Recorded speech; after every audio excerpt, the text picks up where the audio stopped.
Yo, what's poppin', people? I promise you'll have my full attention again soon. Yeah, I've nearly completed Zelda, which has just simply consumed my life.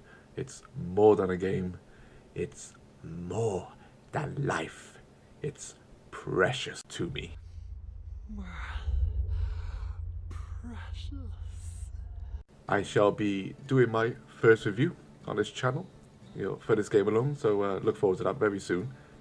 Anyway, thanks for hanging around with me, and I shall reward your patience with some great up-and-coming discussions I have planned already.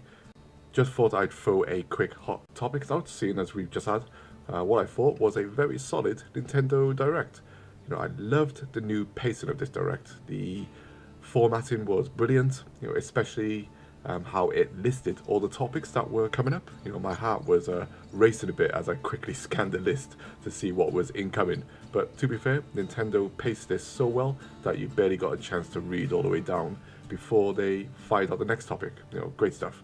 Also, really happy to see Yoshiaki Kozumi headed up this Direct again.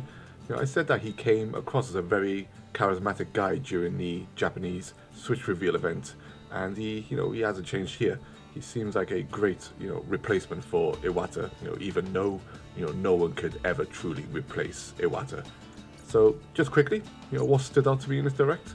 Obviously, this event was more about Splatoon 2 and ARMS as the major highlights. Both games I think are looking, utterly fantastic. And if someone calls Splatoon 2 Splatoon 1.5 again, I'll have to go whoops upside their heads.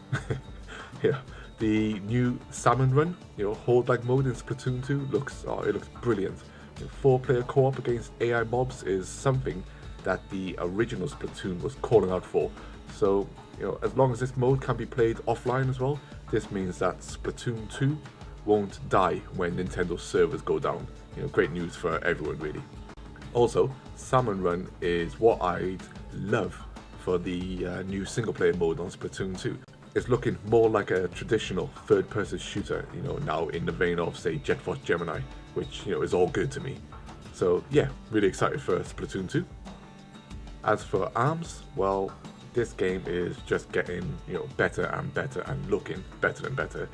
For me, it's like a mashup of Ready to Rumble boxing, Power Stone, and Punch-Out. Character designs look, absolutely fantastic. I love the character designs in this game, especially as they showed off that new character Min Min, who looks brilliant as well. The inclusion of elemental effects and customizable left and right arms, I feel will really add some great levels of strategy to this game. The biggest news for me though was the 2-on-2 battle mode reveal.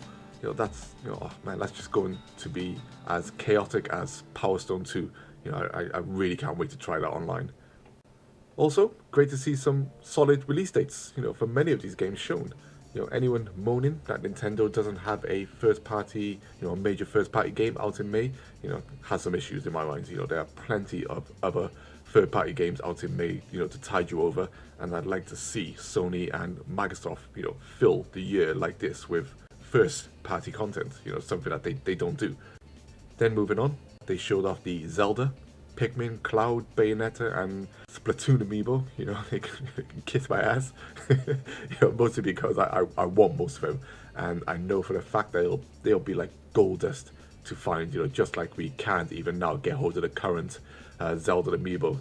And as always, I can't afford to keep on buying all these amiibo because, as you know by now, Hey, man, I got 5 kids to feed.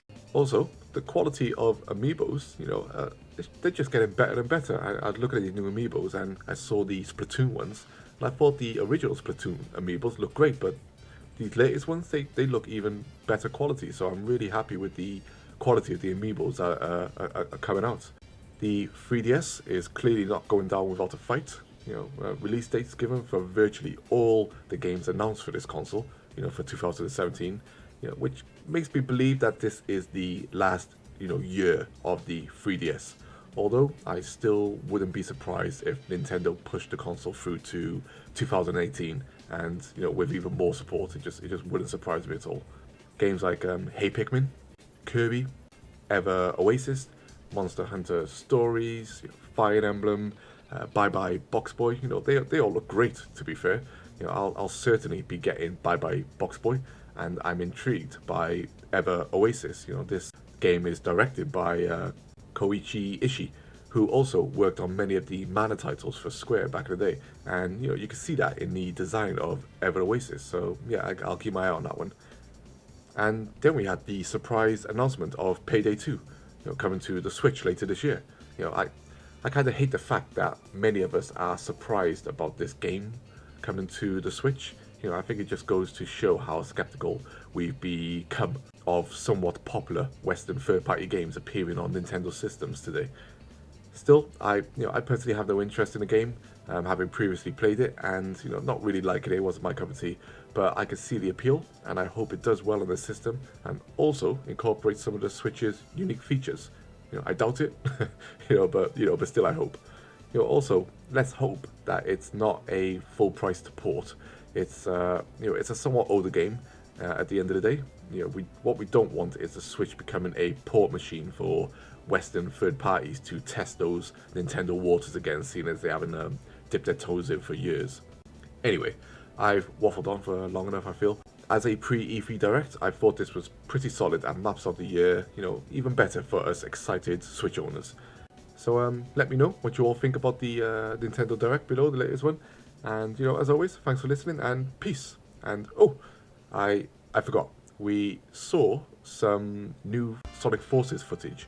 I thought it looked exactly like Sonic Unleashed, soulless, endless runner. Trash.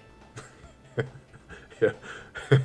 Sonic Mania for me, laughs at Sonic Forces. I actually got no interest in Sonic Forces whatsoever.